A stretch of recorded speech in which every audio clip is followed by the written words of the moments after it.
Now let's look at some math. Let's look at the math behind calculating expected return. So here's how I would like to explain like the whole, thing with probabilities and different possible scenarios, something that comes up in stat classes all the time. This is how I would explain it in the context of stock returns.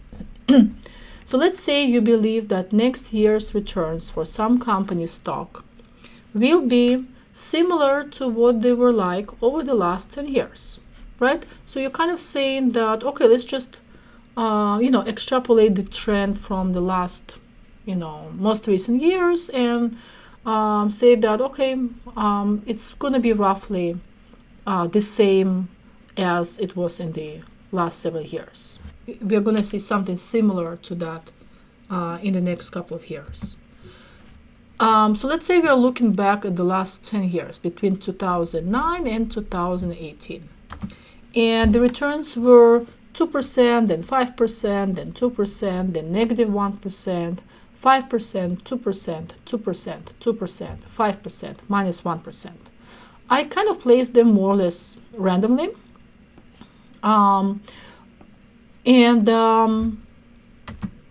The question is, what will be the return in 2019, 1 year in the future, in 2020, in 2021? Can you use this past information to give your best guess on future returns or on the expected returns for the next few years? Let's start with the following. Over the last 10 years, what was the chance of getting a 5% return on your money?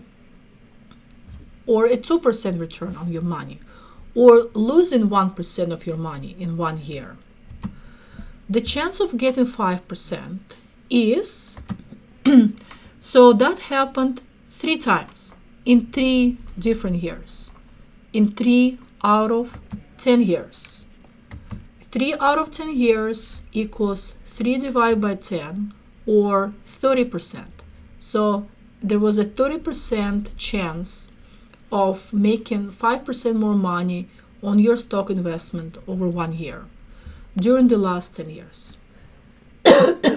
Similarly, what was the chance of getting a 2% return on your money? Well, again, let's count how many times over the last 10 years we had the return of 2%. 1, 2, 3, 4, 5. In 5 out of 10 years. That's a 50% chance. And then we have 20% of something else happening, which is correct because in the remaining 2 out of 10 years, you saw a loss of 1% of your money, a negative 1% return. So in 2 out of 10 years, the return was negative 1%, and it was a 20% chance. And all 3 chances for these 3 things that were happening add up to 100%. So, make sure you realize that all chances, all combined, must add up to 100%. 100% chance means something will happen.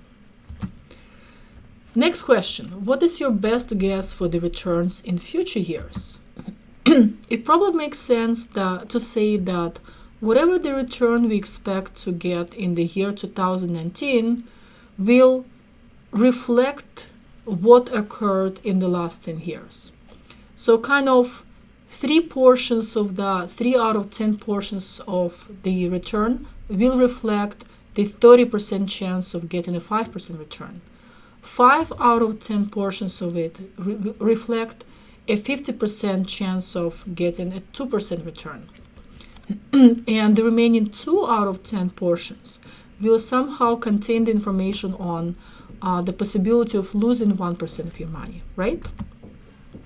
And we can kind of say the same for any year in the future. Maybe nothing too distant in the future, but maybe the next 2-3 years. So the same for year 2020 and year 2021. And now, how do we put it into a formula? So how do we calculate that one number that reflects everything that happened over the last 10 years in this example. We calculate the expected return by multiplying the chance of receiving a 5% return, which was 30%, by 5%.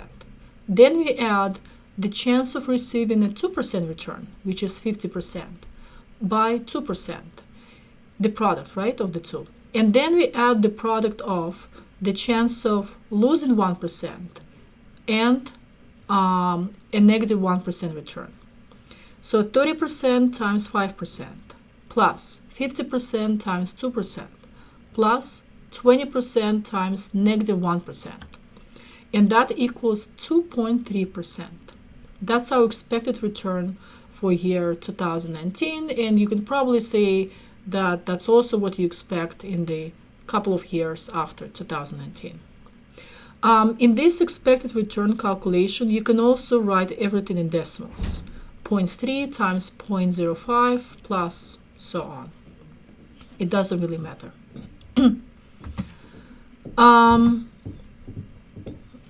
Another question. What was the average return over the past 10 years? Well, the average return is just the simple average, right, of those 10 numbers that we were given. If we add them up and divide by 10, we get 2.3%. Where else did 2.3% come up? It came up when we were calculating the expected return. Is it a coincidence? No. They will be the same, because this is how we were calculating the expected return. We were using the probabilities for each possible outcome. Outcomes being what we can earn, 5% or 2% or negative 1%. And the probabilities, they kind of, the 30% probability, it's like in the historical average, adding 5% 3 times, right? 5% in 3 different places. Same for the 2% outcome. 50% chance means if we are talking about a 10-year period, then it's 5 times over 10 years. And in the historical average return, we have 2% summed up 5 times. And we only have a negative 1% 2 times in the historical average return formula. So this slide kind of illustrates that the expected return, it's kind of like the simple average of all possible returns. In this example, 5% or 2% or minus 1%. Correctly accounting for how often, this or that return would be occurring. We can also say that we will get a 5% return randomly in the next 3 out of 10 years. So between the year 2019 and 2028, over those next 10 years in the future, we will randomly get a 5% return on our money in 3 years. They don't have to be consecutive 3 years, but they will be, sometime randomly over the next 10 years.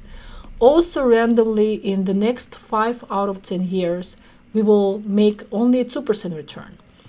And randomly in a couple of years, out of 10 years in the future, we will lose 1% of our money.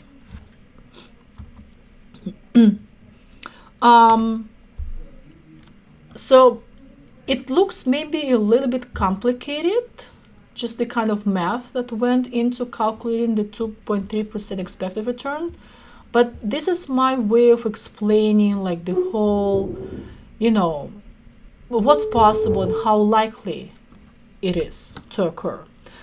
In this class, you won't be ever doing this kind of math. Instead, if I go back to this slide where I was calculating the expected return, instead, you will be given the probabilities. You won't ever need to derive them.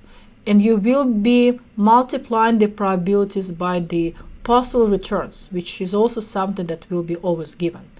If the question is to calculate the expected return. So you'll be basically given all these numbers, the chances or probabilities of something and what could actually occur, the possible returns. So to summarize, expected is kind of like the average, is nothing but the average, if the process will be repeated many times. So the expected return does not have to be a possible return. It's more like an average of all possible returns.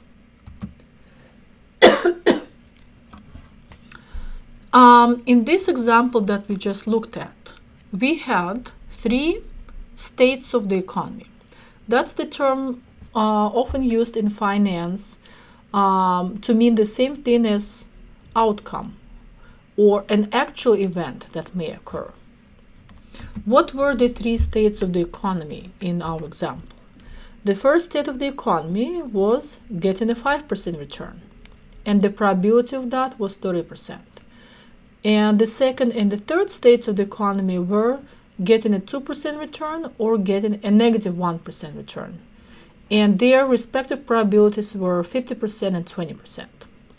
The word probability is the same thing as a chance of something, or how likely that particular outcome is.